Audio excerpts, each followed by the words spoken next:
for inviting me to be here today at the second annual Women in Finance Leadership Summit India in 2019 to address this extremely accomplished and beautiful group of women. It is almost 30 years to the day when I began my career in finance, shortly after graduating from the 1989 class of IIM Ahmedabad. I spent 11 years in investment banking, starting with ICICI and then Peregrine and then NM Rothschild. My education and these 11 years in investment banking taught me quite a bit, right from the analytical and the IQ part of the job to managing clients and difficult bosses, not just surviving, but thriving and learning and growing. I had my 2 children in this time. I don't want to sound ungrateful, but especially towards the end, I was not enjoying what I did. I did not want to quit the workforce, though I did consider it when my son was born in 1995.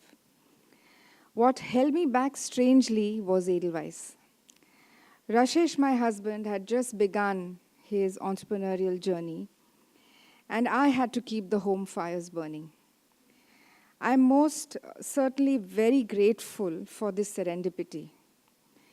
In the year 2000, as I was expecting my daughter, I decided that I wanted to quit investment banking.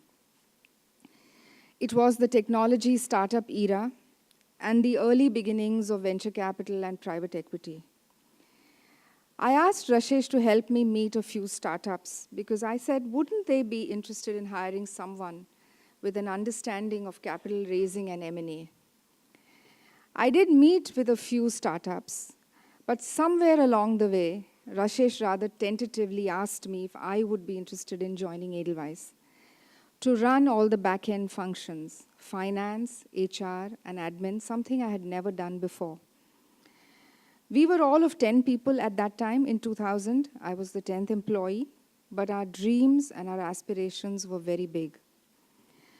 Over the next 7 years, until we went public in 2007, I ran these 3 functions, but more importantly, I have been extremely fortunate to be part of an incredible and exhilarating entrepreneurial journey. I saw what growth, scaling means at very close quarters. The constant juggling between capital, people, leadership, systems and processes or institutionalization, technology, and most importantly, governance. Without this insight and experience, Edelgive would not have been what it is today. I decided to step down as CFO in 2007 as we became a listed company, but decided to do full-time what I was doing part-time, and that was our giving. As people who believed that we had inordinate good luck and good fortune to have the parents we did, to receive the education and the opportunities we received, we believed very viscerally that we owed it back. And so in a very small, unstructured way, I began to meet NGOs to make, and as part of my CFO role, to make contributions to NGOs. As I looked at what I wanted to do next in 2007, I was very clear about one thing, and that I wanted to continue to be part of Edelweiss. And I was fortunate again that the Edelweiss board in 2007 was very encouraging and fully supportive of the idea of a foundation that would not only fund but build the capacity of nonprofits in the area of education and livelihoods. This was long before the CSR mandate. We added women's empowerment to our portfolio 5 years ago. But the one thing the board wanted was a continued connect with Edelweiss. They wanted giving to become a part of our culture, a part of our DNA. And with that began our very extensive employee engagement program. Today we have over 75% of our employees who are engaged with Edelgive in some way or the other. In an industry like financial services, this is particularly important as we deal in large sums of money and we get paid significantly more than employees in manufacturing or even other service industries. Today, we work with 45 NGOs all over in about 15 states in India. But more importantly, over this journey over the last 11 years, we have worked with over 150 NGOs, helping them grow, scale, becoming partners in their scaling journey.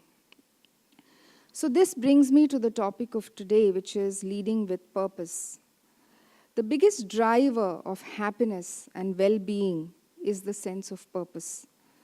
That we are, in our own small way, making the world a better place for our children, for our family, our friends, our colleagues, and even the countless that are bereft of opportunity and access. And managers and leaders like us in the room are tasked with an even higher responsibility. So what did Peter Drucker, the father of modern management, have to say about leadership? Having fled Nazi Germany soon after Hitler's rise to power, Peter Drucker's view of leaders, particularly charismatic leaders, was not particularly positive. He believed that effective management, not leadership, was the key to success. Yet, by the end of his life, Drucker acknowledged that leadership was important. Leadership, he said, is the lifting of one's vision to higher heights, the raising of one's performance to a higher standard, the building of one's personality beyond its normal limitations. So eventually, Drucker grew comfortable with the concept of leaders, drawing the famous distinction that management is doing things right, but leadership is doing the right things. Out of all the lessons that one may learn from Peter Drucker, and these include strategic thinking and visioning and excellence in execution and motivating people, the one that is important in today's context is ethics and integrity. Drucker believed that ethics and integrity are critical to leader effectiveness. Followers, he said, might forgive leaders for making mistakes, but they will never forgive a lack of integrity. I think good leaders are also inherently optimistic. It is hard to energize and motivate your team otherwise. Sometimes it is difficult to be optimistic. And so I recommend reading a book called Factfulness. It lists 10 reasons why we are wrong about the world and why things are better than we think. The book has a quiz about our knowledge of the world, which I must admit I also took and did not fare very well. But without giving away too much, so as to encourage you to take the quiz, the book certainly helped me get the big picture right, improved my sense of how the world works. The big lessons for me were in terms of how much we as a country have actually progressed in terms of reduction in extreme poverty on the back of some access to education, modern healthcare, better livelihood opportunities, and a declining birth rate. So though we face huge challenges, we have also made tremendous progress. In a paper on labor force participation of women in India, Surjit Bhalla and Ravinder Kaur have written that while a lot has been written about the India growth story, relatively little has been written about the ongoing radical transformation of the economy. And this transformation has much to do with education rather than growth, with women rather than men, with inclusion today and growth tomorrow. It is not an exaggeration to state that the entire dynamic of man, woman, and family relations is changing in India with obvious implications for fertility, labor force participation, jobs, and family income. Much, for example, has been written about the low female labor participation rates in India, especially in urban India, where the rate is in the mid-20s compared to a level of 60 in international developed countries. If adjusted for the school-going population, that is, if from the age group of 15 to 59, we remove girls and women between 15 and 24, this LFPR rate increases by about 11% to 36% in urban India. Female education has a big positive role on LFPR. Every year of education adds about 0.6 percentage points to the participation rate. Not only does female education have a great impact on FLPR, it also has an impact on fertility rates. Women with 5 to 7 years of education have fertility rates of at least one child lower. In addition, increasing per capita income also has the effect of reducing fertility rates. Over the next 5 years, at the current rate of 7% per capita income growth, fertility should reduce further, and it seems to me that India is set on a path of 2.1 children per woman by 2020, just around the replacement rate of fertility. It seems inevitable, therefore, that LFPR of women will radically increase from the present low levels. Having said that, we do have to do a lot before and very quickly before the SDG deadline of 2030. And the scale of our problems means that we need transformative solutions, not incremental improvement. In 1942, John Keynes was back in the Treasury, but with one great difference. The Treasury post-World War I in 1918 was focused on only one thing, to get back to pre-1914. Post-World War II, however, no one wanted to go back to 1939. People wanted change. The difference between transformation and incremental improvement is precisely this: a better past versus a different future. Having come from a devastating war in 1918, the new ideas of a better past were about peace, a better version of the past in international relations, and hence collective security and a League of Nations.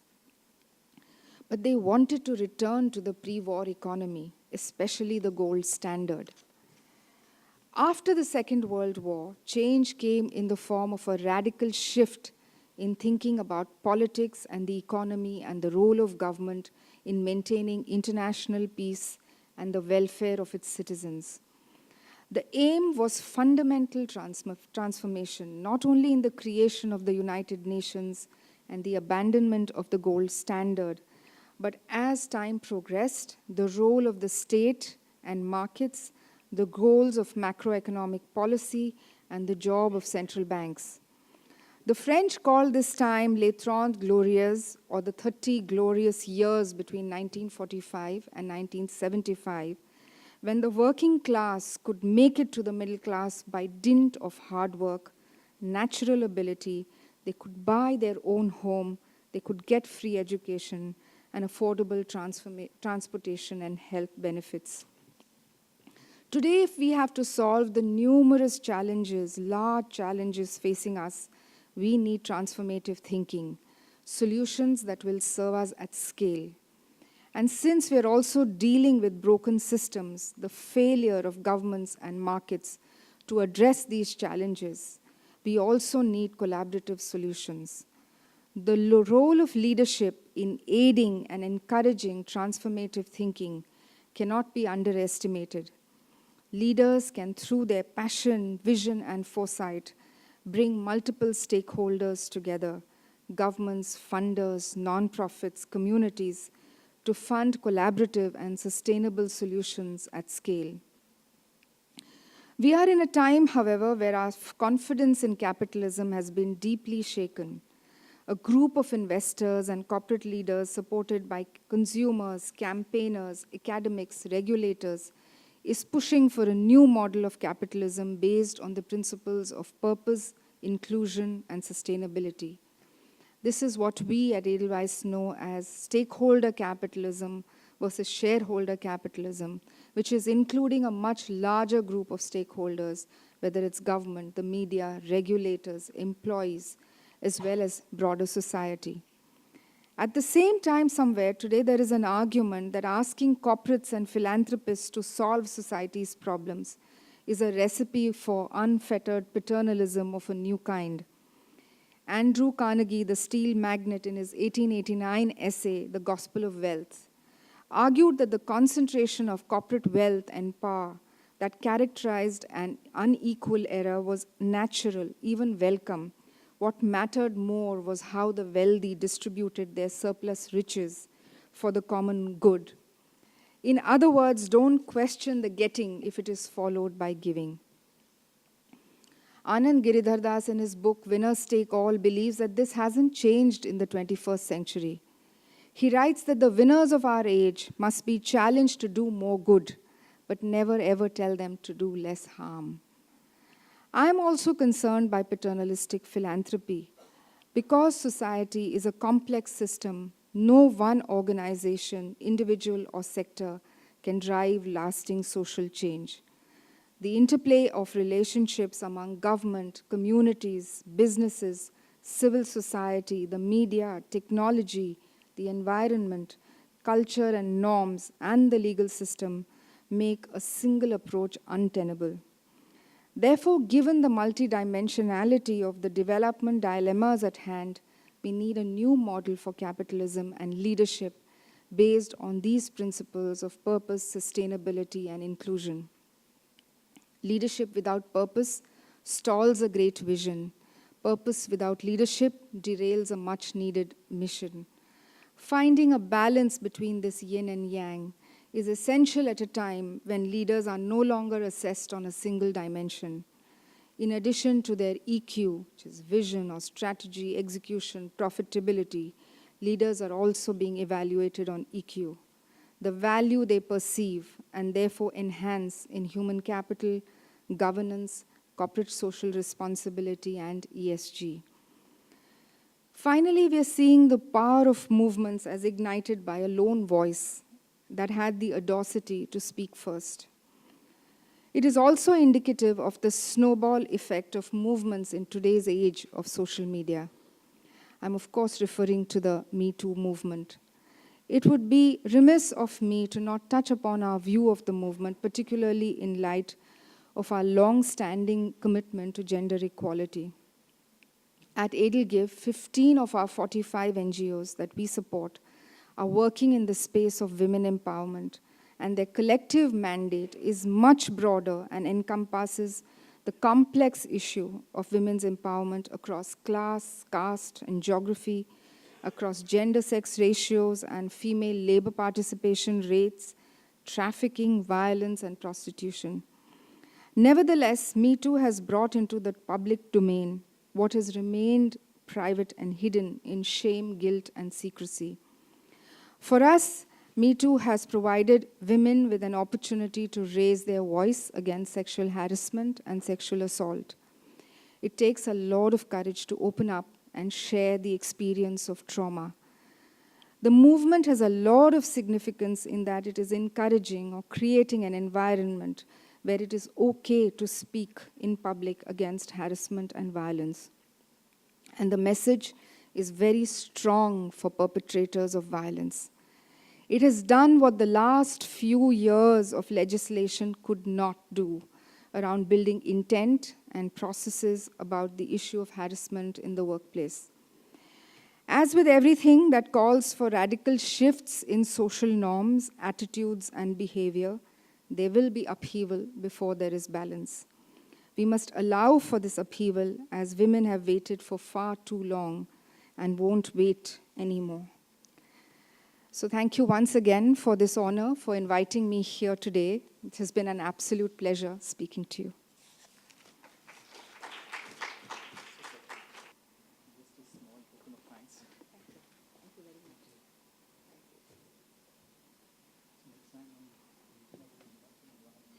Thank you, Ms. Shah, for enlightening us with your kind words.